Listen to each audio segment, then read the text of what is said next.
Hello, a very warm welcome to all of you.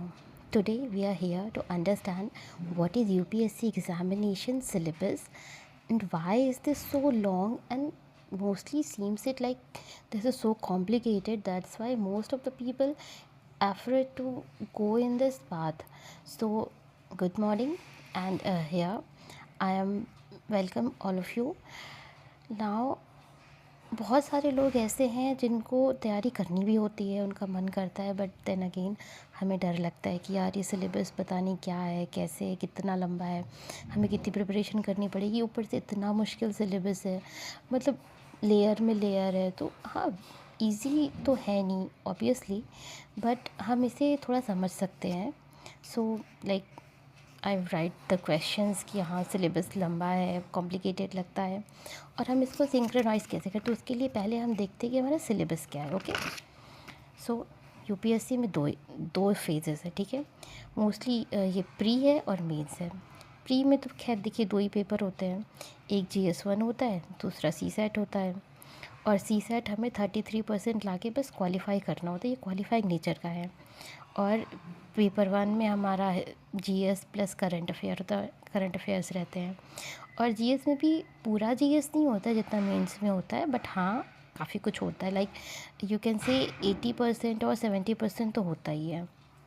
तो हाँ basics हमारे जैसे कि हिस्ट्री में एंशियंट, मेडिवल, मॉडर्न, ज्योग्राफी में Indian geography, world geography, mapping, environment and polity में Indian polity, governance, constitution, science and tech, economics, current affairs, all these come in prelims and CSAT। अब अगर हम इसे पास करते हैं तो हमारी मेरिट बनती है GS के, तो हमारी जो मेरिट बनती है वो GS के हिसाब से ही बनती है। तो जब हम इसे पास करते हैं then we are going into mains examination.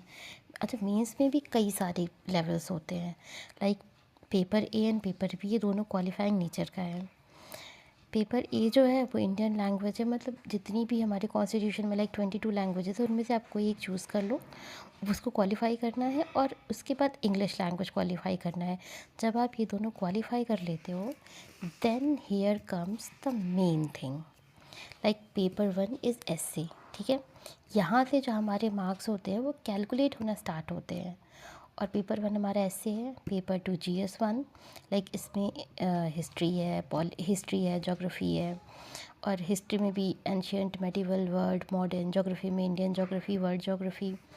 And paper 2 में है हमारा पेपर 3 में है हमारा GS2। उसमें हमारा आ जाता है गवर्नेंस का सारा पोर्शन, पॉलिटी का आ जाए, गवर्नेंस है, पॉलिटी है, society, international relations. And in paper 4 here is like ये हमारा, आप कह सकते हो कि ये चेंजिंग, लाइक ये बहुत ज़्यादा हमारा रिलाई करता है न्यूज़पेपर्स पे, क्योंकि इसमें हमारा साइंस एंड टेक है, इकोनॉमी है, ज्योग्राफी के नाम पे इसमें इन्वायरमेंट है और इकोलॉजी है, डिज़ास्टर मैनेजमेंट है, फिर सिक्योरिटी में इंटरनेशनल सिक्योरिटी है। और फिर आता है हमारा पेपर 5 GS स्टडीज़ 4। इसमें हमारा एथिक्स, इंटीग्रिटी, एप्टीट्यूड में एथिक्स है। और पेपर 6 एंड 7 में है हमारा कोई भी ऑप्शनल सब्जेक्ट, जिसमें 2 पेपर होते हैं इसके। Now it's the syllabus, okay. बाकी डिटेल में तो बहुत बड़ा है, बट हाँ एक छोटे छोटे में हमने देख लिया कि इतना है। अब हमें इसको कनेक्ट कैसे करना है।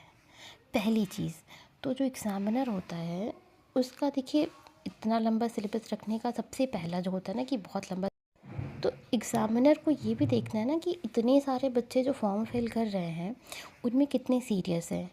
तो उनको अब वो पता तो कर नहीं सकता ना कि घर घर जाके पूछेगा।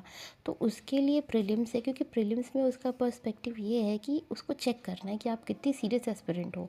तो प्रीलिम्स में उनका मोटिव ही होता है चेक करना, इसलिए वो जो एग्ज़ाम रखते हैं और जो एवेल्युएशन होता है वो छाँटने के पर्पज़ से होता है। तो उनमें से उनका मोटिव है ना कि लोगों को हटाना है, ज़्यादा से ज़्यादा जो अनसीरियस स्टूडेंट्स हैं उनको हटाना है। और जो मेंस का मोटिव होता है, मेंस में उनको लेना है कि हमें, मतलब जितने अच्छे बच्चे हैं उनको सिलेक्ट करके हमें हायर करना है, उनको सर्विस प्रोवाइड करनी है। सो डिफरेंस इज़ दिस कि इसमें हमें निकालना है और इसमें उनको सिलेक्ट करना है। आप सेलेक्ट कैसे करेंगे। और दूसरी चीज़ ये भी है कि जो इतना लंबा सिलेबस है उसके पीछे एक रीज़न ये भी है कि हमारा जो वर्क होगा वो बहुत ज़्यादा लेंदी, कॉम्प्लिकेटेड और बहुत बहुत टाइम टेकिंग और मे बी बर्डन वाला होगा, बहुत ज़्यादा होगा। तो वो कैसे चेक करेंगे कि आप इतना प्रेशर, इतना चीज़ें हैंडल कर के ईज़िली मतलब चीज़ों को टैकल कर पाओगे।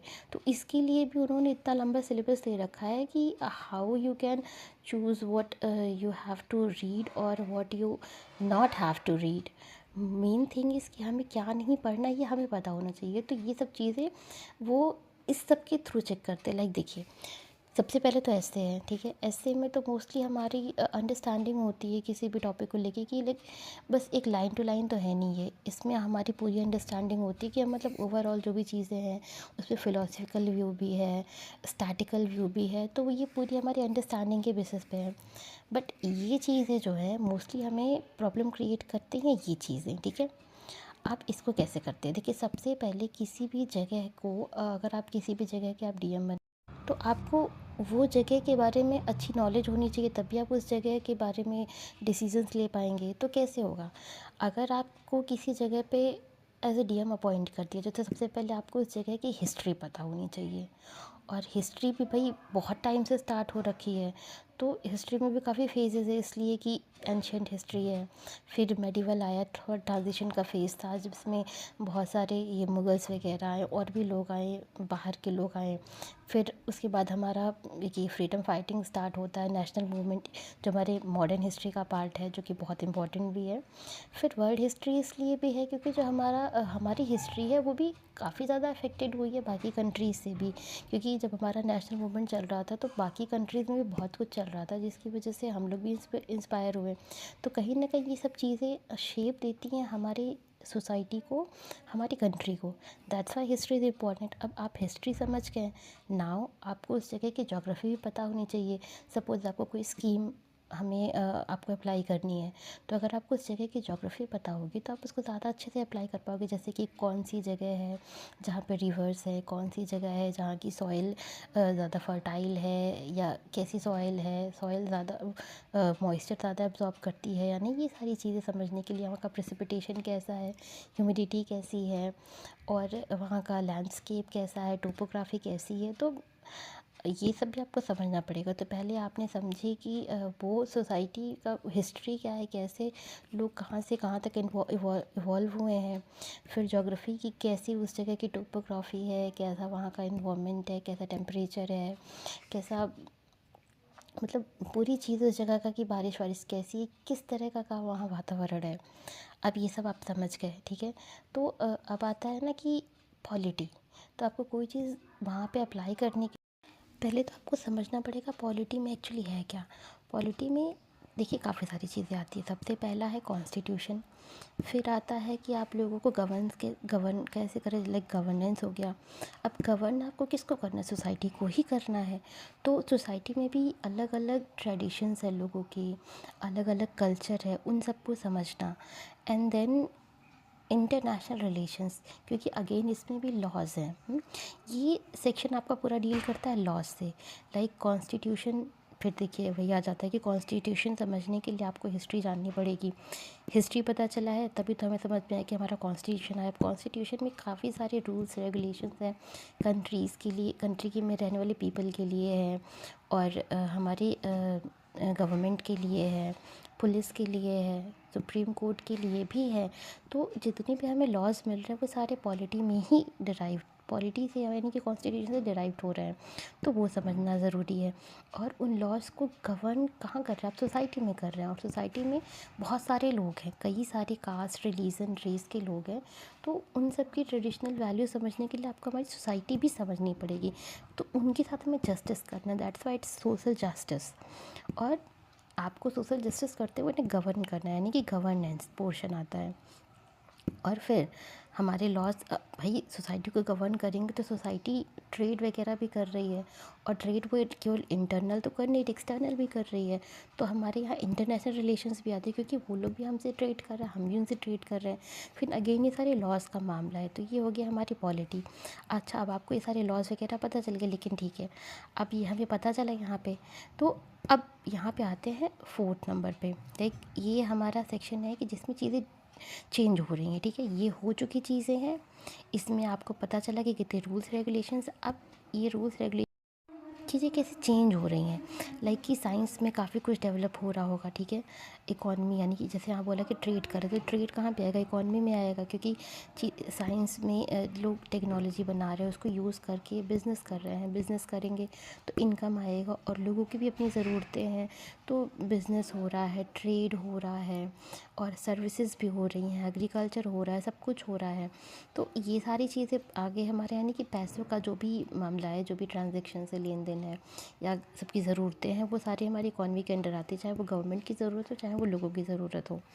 और उनकी ज़रूरत के लिए टेक्नोलॉजी भी है, तो साइंस एंड टेक यहाँ पे आ गया। और फिर अब देखिए, अच्छा ये सारी चीज़ें जब होंगी तो हमारे इन्वायरमेंट को भी तो इफ़ेक्ट पड़ेगा।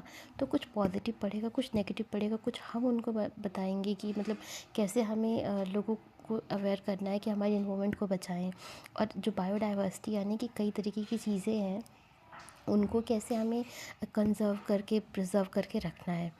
तो ये हो गया हमारा कि इकॉनमी आई, फिर उसमें टेक्नोलॉजी का लोगों ने यूज़ किया, और उससे हमारा एनवायरनमेंट कैसे सेफ़ रह सकता है, कैसे उसको हम प्रोटेक्ट करें, कैसे हमारी बायोडाइवर्सिटी खतरे में ना आ जाए। और इन सब के साथ साथ अच्छा इतनी सारी चीज़ें जब होंगी, पैसे वैसे सब कुछ रहेगा, तो भाई डिस्टर्बेंस कहीं ना कहीं तो होगा, क्योंकि ऐसा नहीं है कि सबको सब कुछ मिल जाता है। तो कुछ लोग ऐसे भी होंगे जिनके पास बहुत होगा, कुछ के पास बहुत नहीं होगा, कुछ उसमें करप्ट भी होंगे, कुछ बहुत अच्छे भी होंगे। तो अगेन ये सब मिलके कहीं ना कहीं कॉन्फ्लिक्ट क्रिएट करेगा।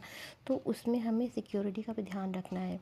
और यहाँ पे नेशनल सिक्योरिटी इसलिए लिखा है क्योंकि internal security again is in India, and in India जब बात आती है तो वो हमारा नेशन है, तो हमारे नेशनल सिक्योरिटी की बात आ जाती है। तो यहाँ पे हमको समझना है ना कि नेशनल सिक्योरिटी से भी हमें डील करना है कि कहीं कोई डिस्टर्बेंस ना क्रिएट हो जाए, हमें उन सबको टैकल करते हुए चलना है। या मान लीजिए बहुत टेक्नोलॉजी का यूज़ कर लिया जिसकी वजह से लाइक हमने बहुत ज़्यादा पहाड़ काट दिए, ठीक है। अब अंदर से पहाड़ खोखले हो गए, तो हल्का सा भी जैसे अर्थक्वेक वगैरह आया, तो वहाँ पे फ्लडिंग वगैरह का मामला आ गया, जैसे कि सुनने में आता है कि पहाड़ फट गए, sorry sorry sorry sorry my mistake, बादल फट गए, और पहाड़ वहाड़ पे भी काफ़ी सारी चीज़ें गिरती रहती हैं। तो अगेन ये सब मामला हो गया हमारा डिज़ास्टर मैनेजमेंट का। तो ये पूरा सेक्शन डील कर रहा है हमारी जो रोज़मर्रा की लाइफ हो रही है, वो कैसे काम कर रही है, कैसे और भी प्रॉब्लम्स आ रही हैं, इन सबको डील कर रहे हैं। एंड अब लास्ट आता है हमारा पेपर नंबर 5। अच्छा, अब हमने सब कुछ सीख लिया, ठीक है। हम हिस्ट्री जान गए, जगह के बारे में जान गए, वहाँ का नेचर जान गए, वहाँ के रूल रेगुलेशंस भी समझ गए, वहाँ का हमारा सब कुछ पैसे वैसे का भी जो भी था, हमारी वहाँ की इकॉनमी भी समझ चुके हैं। इतना कुछ है, सबके पास पैसे वैसे आ गए, तो जाहिर सी बात है ना कि आपको लोगों को ये तो सिखाना पड़ेगा ना भाई कि बहुत ज़्यादा पैसे वैसे का वो नहीं है, थोड़ा ह्यूमैनिटी भी रखो। तो आपके अंदर ह्यूमैनिटेरियन वैल्यूज़ होनी चाहिए, फ़िलॉसफिकल वैल्यूज़ होनी चाहिए। आपको पता होना चाहिए कि कितनी चीज़ें कहाँ गलत है, कहाँ सही जाते हैं। कभी कभी ऐसा होता है ना कि हमें वैल्यूज़ ज़्यादा देखनी पड़ती हैं। ऑब्वियस सी बात है भाई, आपकी फ़ैमिली अगर है, आप कमा अपनी फ़ैमिली के लिए रहे हो, और उनके बारे में ही नहीं सोचोगे, उनके लिए आपके मन में कोई वैल्यूज़ नहीं रहेंगे, आप उनके प्रति लगाव नहीं रहेगा, तो कोई मतलब नहीं रहेगा ना। तो इसलिए हमें ये चीज़ लास्ट में आता है कि अगर आपके पास बहुत सारा पावर, पैसा, ये सब आके आप ऐसा ना हो जाए कि आप मतलब खुद को ही बहुत ज़्यादा समझने लगे और करप्ट हो जाए। तो उससे बचाने के लिए है हमारा एथिक्स। तो अब समझ में आया ये सारा क्या है, कि कोई जगह थी, जगह कैसे कैसे पूरी बनी, सोसाइटी कैसे बनी, सोसाइटी कैसी है, इन्वायरमेंट कैसा है, उसके बाद उस जगह में जो लोग रह रहे हैं वहाँ क्या रूल रेगुलेशन है, वहाँ का गवर्नेंस सिस्टम कैसा है, वहाँ की सोसाइटी कैसी है, लोगों के साथ में कैसे उनके मतलब रिलेशंस हैं, और उसके बाद में उस सोसाइटी में कितने डेवलपमेंट हो चुके हैं, कैसी वहाँ की इकॉनमी चल रही है, क्या टेक्नोलॉजी है, क्या सिक्योरिटी वहाँ पे है कि नहीं है, या कोई बहुत ज़्यादा वहाँ पे मतलब नेचुरल डिज़ास्टर वगैरह ना हो, ये सारी चीज़ें। और फिर अगेन आ जाता है कि आपको ये सारी चीज़ें एक ह्यूमैनिटेरियन व्यू के साथ में भी देखनी है। ऐसा नहीं है कि सिर्फ आप एक मतलब अथॉरिटेटिव माइंड से कोई चीज़ें सोचें। सो ये सारी चीज़ें हैं। And this is called bonus, आप इसको बोनस कह सकते हो कि मतलब ये आपकी अपनी चॉइस होती है। कहते हैं ना कि हम जिस चीज़ में बहुत अच्छे हैं हम उस पर वर्क करेंगे तो ऑब्वियस सी बात है भाई वो हमारे लिए बोनस ही है। सो ये तो अगेन ये आपके लिए बोनस ही है। So I think this is the way to understand. It's my way. You can also see things in other ways also, because there are many perspective. Every person has its own perspective, but this is mine. And behind this lengthy syllabus, I think government का motive ये होता है ना कि उनको वो check कर सके कि आप कितना बर्डन हैंडल कर पाओगे कि नहीं, और आप इन चीज़ों को समझने की लायक हो कि नहीं होगी। क्योंकि अगर आप यही नहीं समझ पाओगे, इसी चीज़ को नहीं हैंडल कर पाओगे, तो जब रियल प्रॉब्लम्स आपके सामने आएंगी सोसाइटी की, तो आप कैसे उसको हैंडल करोगे। So this is the way to easy understand this. तो आई थिंक आपके मैंने इस चीज़ के साथ जस्टिस किया है। सो या welcome and congratulations, and I think best wishes for your upcoming exams. I this will help in your UPSC journey. So best wishes to all of you.